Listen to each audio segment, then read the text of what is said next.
Le yoga. Quoi qu'il en coûte. Du yoga. Quoi qu'il en coûte. Le yoga. Quoi qu'il en coûte. Du yoga. Elle a choisi le yoga. Quoi qu'il en coûte. Yoga.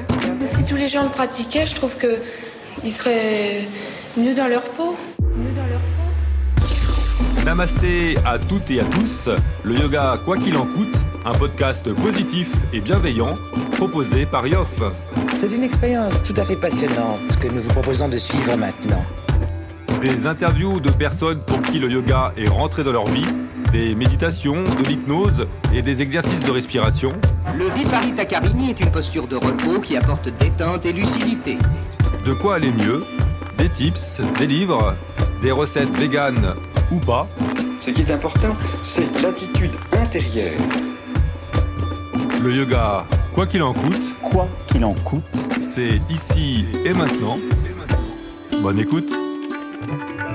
Le yoga, snobisme, curiosité. Le yoga, quoi qu'il en coûte, épisode 1, la cohérence cardiaque. Vous désirez conserver la grande forme tout l'hiver? Voici une bonne recette de cuisine. Eh non, je vais vous parler d'un exercice de respiration. Respirez, respirez.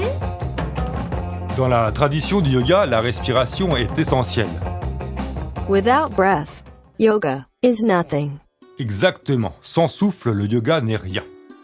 La pratique de pranayama, la discipline du souffle, est un outil du quotidien indispensable à tous les yogis qui souhaitent trouver la paix intérieure.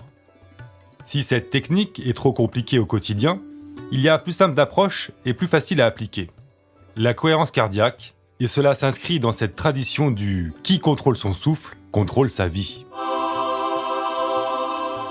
Cette technique est diffusée aux États-Unis par Stephen Elliott et en France par la fondation du Dr David Servan-Schreiber, puis par l'Institut de formation professionnelle Equilibios du Dr David Hoer. Je m'appelle David Hoer, je suis médecin.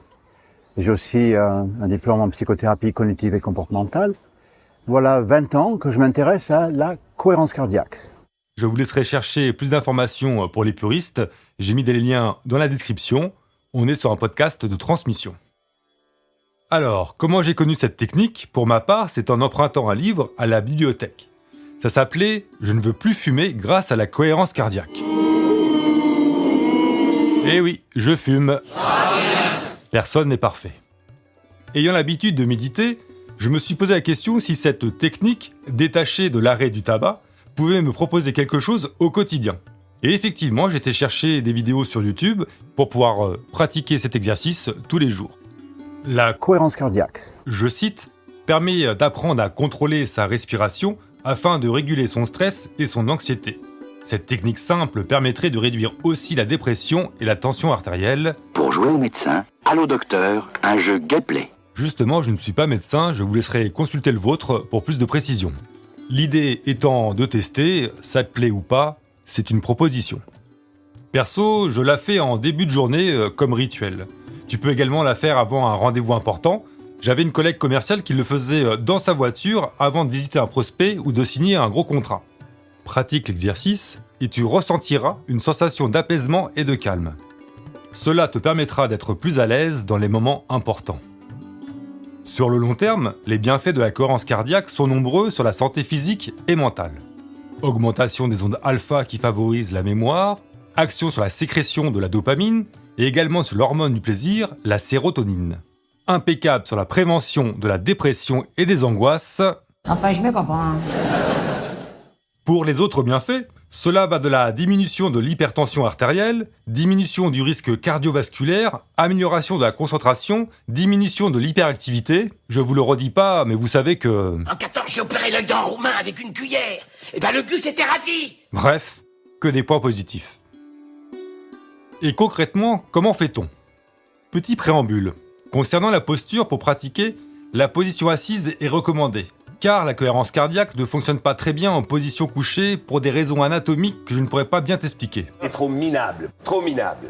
L'idée est de caler 6 respirations pendant 1 minute pour une durée de 5 minutes. Faut pas avoir fait Polytechnique pour comprendre le principe.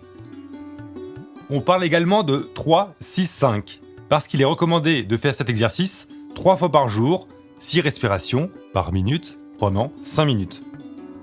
Coup de bol, on propose une vidéo sur la chaîne YouTube Yof Yoga. Elle t'aidera à bien caler ta respiration, par rapport au motif qui monte et au motif qui descend. Pour la position, on y revient, sur une chaise dos droit, pieds bien à plat au sol, et laisse-toi guider par le lotus. Le lotus, c'est dans la vidéo Yof Yoga. Il y a d'autres vidéos sur YouTube, bien entendu, tu peux y aller, on n'est pas jaloux. Donc, tu inspires lorsqu'il grandit et tu expires lorsqu'il réduit. On peut dire que c'est assez simple. Et voilà, maintenant tu connais et tu possèdes un outil efficace pour que ta journée se déroule de manière impeccable. Dans la description, je t'ai mis tous les liens qui vont être utiles pour appliquer au quotidien cette technique. Ça me fera plaisir de lire ton commentaire pour savoir si cela t'a fait du bien. Et voilà, l'épisode 1 du yoga quoi qu'il en coûte, la cohérence cardiaque, c'est terminé. Merci beaucoup pour ton écoute. Très bonne journée ou très bonne nuit. À très bientôt. Respirez, respirez.